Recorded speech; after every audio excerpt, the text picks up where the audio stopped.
শ্মশানে মুখ থুবড়ে পড়েছে পুরো পরিষেবা, বেহাল শ্মশানযাত্রী প্রতীক্ষালয়, বিকল জলের এটিএম মেশিন। বীরভানপুর মহাশ্মশানে চরম দুর্ভোগে পড়তে হচ্ছে শ্মশান যাত্রীদের। চরম বিতর্কের মুখে দুর্গাপুর নগর নিগম। নির্বাচন হচ্ছে না বলেই বাড়ছে সমস্যা, কটাক্ষ বিরোধীদের। এই বিষয়ে তীব্র কটাক্ষ করেছেন দুর্গাপুর পশ্চিমের বিজেপি বিধায়ক লক্ষণ ঘুরুই। দেখুন, এখানে সবটাই বিকল হয়ে পড়েছে। দুর্গাপুরের সব ব্যবস্থাই সম্পূর্ণ নষ্ট হয়ে গেছে।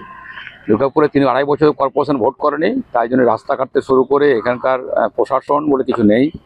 মুখ্যমন্ত্রী সমাজ থেকে বলেছিলেন সব অপদার্থ, তারপরেও চেঞ্জ করা হয়নি, তারপরে ভোট করছে না। সে মহাশ্মশান, কারণ শ্মশানে সেই ইলেকট্রিক লাইন চলে যাচ্ছে, কখনো এসি চলে যাচ্ছে, কখনো ওখানে অফিসার যারা থাকে সে লোকজন থাকে না, কখন লাইন দিতে হয়। ও তো সারা দুর্গাপুরের অবস্থা ভেঙে পড়েছে। আর এই জন্য দায়ী মমতা বন্দ্যোপাধ্যায়, তাও তিনি মুখে বলছেন কিন্তু কাজে কিছু করছেন না। দীর্ঘদিন ধরে বিকল হয়ে পড়ে রয়েছে জলের এটিএম মেশিন। শীততাপ নিয়ন্ত্রিত শ্মশান যাত্রী প্রতীক্ষালয়ের এসিও খারাপ হয়ে রয়েছে 6 মাস ধরে। মহা সমস্যা দুর্গাপুরের বীরভানপুর মহাশ্মশানে। প্রতিশ্রুতি ছিল মাত্র 1 টাকায় মিলবে পানীয় জল, রয়েছে সেই তালিকাও। সাধারণ মানুষ আশা করেছিলেন পানীয় জল মিলবে, না সেটা আর হয়নি। আর এর জেরে জলের তীব্র সংকট শুরু হয়েছে দুর্গাপুরের বীরভানপুর মহাশ্মশানে। শ্মশানকালী মন্দির কর্তৃপক্ষের পাইপলাইন থেকে মেলে অল্প জল। সেই জল এত বড় একটা শ্মশানে জলসংকট মেটাতে সম্ভব হচ্ছে না।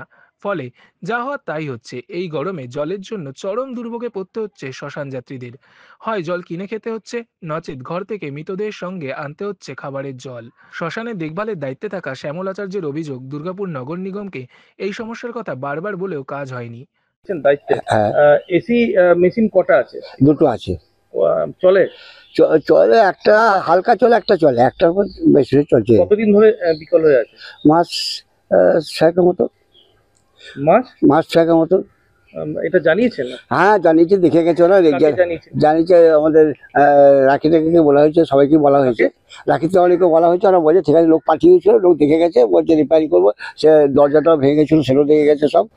কিছু কাজ ওরা মেপে টেপে গেছে, তো মেপে গেছে, তারপর কবে আসবো তাও ঠিক যায় না। পানীয় জলের যে এটিএমটা কবে থেকে আছে? এটিএমটা প্রথম থেকে করার থেকে খারাপ হয়ে পড়ে আছে। কতদিন ধরে? তা প্রায় বছর চারেক। বছর চারেক খারাপ হয়ে পড়ে আছে। খাওয়ার পর থেকেই খারাপ, ওটা চলছে না।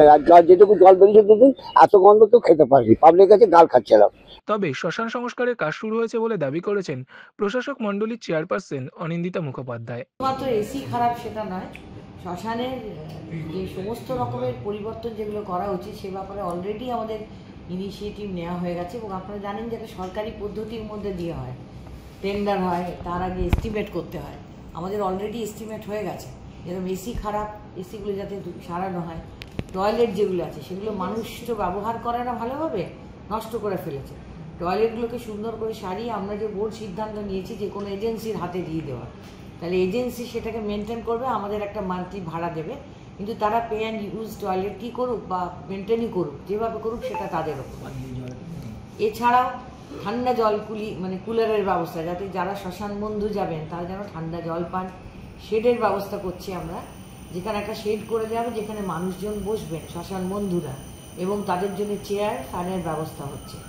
এছাড়াও যেখান থেকে তারা টিকিট কালেকশন করেন সেই জায়গাটার অত্যন্ত ভগ্ন দশা, তো সেই ঘরটাকে সুন্দর করে মেরামত করে সেই কাউন্টারটিকে সুন্দর করে বানিয়ে যেখান থেকে তারা কালেকশন করবেন সেখানে চেয়ার দেওয়ার ব্যবস্থা, লাইটের ব্যবস্থা পর্যাপ্ত পরিমাণে। আপনারা জানেন যে মন্দিরটার দিক দিয়ে যখন ঢুকছি আমরা রাত্রির অন্ধকারে, তখন কিন্তু প্রচুর অন্ধকার সে জায়গায়, সেই জায়গাটা যাতে পুরো উজ্জ্বল আলো থাকে সেখানটাতে, সেটার ব্যবস্থা।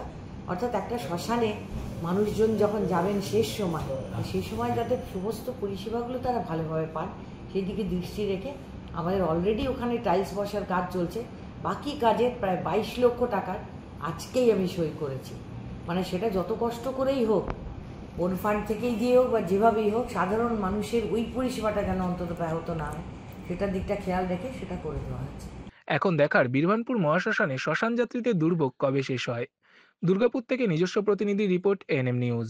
আরও খবরের আপডেট পেতে সাবস্ক্রাইব করুন আমাদের ইউটিউব চ্যানেলটি আর বেল আইকনে ক্লিক করুন নোটিফিকেশনস পেতে।